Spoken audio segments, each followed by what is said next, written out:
Hello, I'm Chris Hess. I'm Hany Zayan. I'm Adam Winn. I'm Corey Waid, and we are Swimm.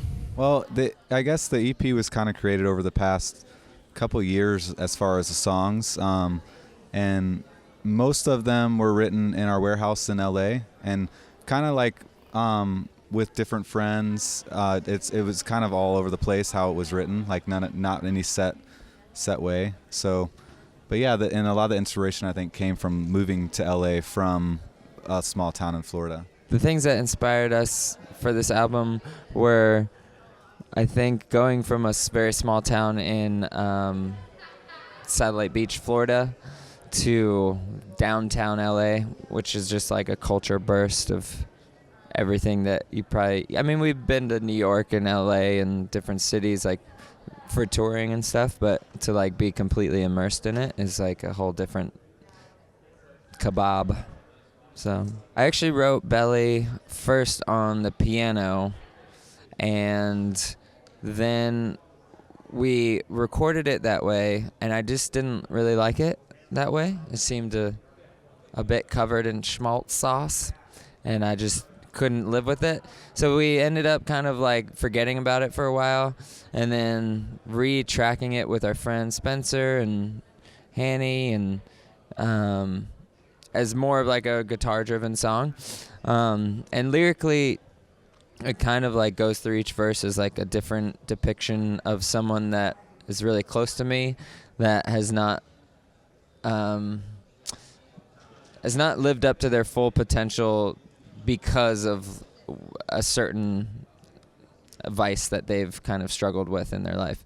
And so it's each different person is like, actually it's like, I won't say like what their relation is, but they all are like really important to me, and they're all like people that I looked up to, but also have kind of been like disappointed in the fact that they haven't like overcome what they needed to be able to do it. So, and usually it's like addiction of some sort. When we first started playing, we had some friends in some bands that we really looked up to, and they were just huge influences to both of us, and I think that was probably my biggest influence. I think like just sonically, and sort of if there's ever like an ethereal, floaty, weightlessness sort of sound that we go for in our music, it's probably from coming from Florida. Just because growing up by the beach and being always in the water, and like, as silly as it sounds to say easy breezy, there is some of that like works its way in.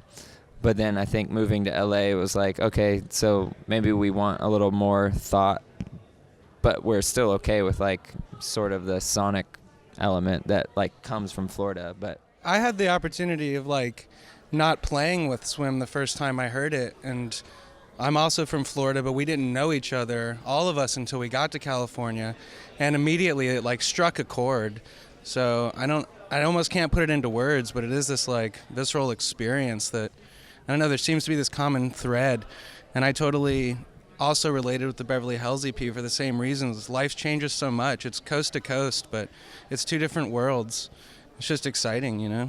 And you can feel that energy in the music, I think. So Hany and I have been friends a long time and got to play music in Florida together. I moved to LA a while before all the other dudes.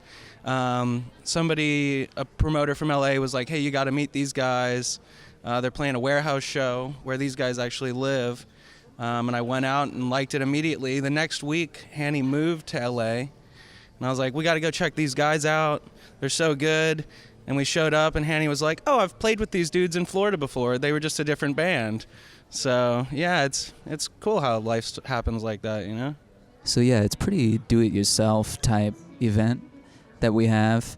We try to, buy all of the libations that we can on our own, so people come and they don't have to pay for anything at all. And it usually ends up being a very lively time because just all of our closest friends or people that maybe catch wind of it and maybe just didn't have anything else to do that particular evening. But overall, it's a swinging good time, I think. The month of January was really hectic because we had the residency, and then also we're recording our first full-length album at our place at the Cube. So that is kind of in the final stages of creation right now. Like something you didn't get to experience on the EPs so far is some of the more stripped down stuff that Chris does. Like there's a song "1,000 Lovers" that I'm hoping is going to make the album. Is that going to make the album? It looks like it. Man, that song just is so powerful. And I don't know if that's really something that's fully been explored on the EPs, but it's something that people will be really excited about. It has the same energy that Swimm has always been, but just like moving and progressing, and something that I'm really excited to even be a part of. So, yeah. Hello, we're Swimm, and you're watching Grammy Pro.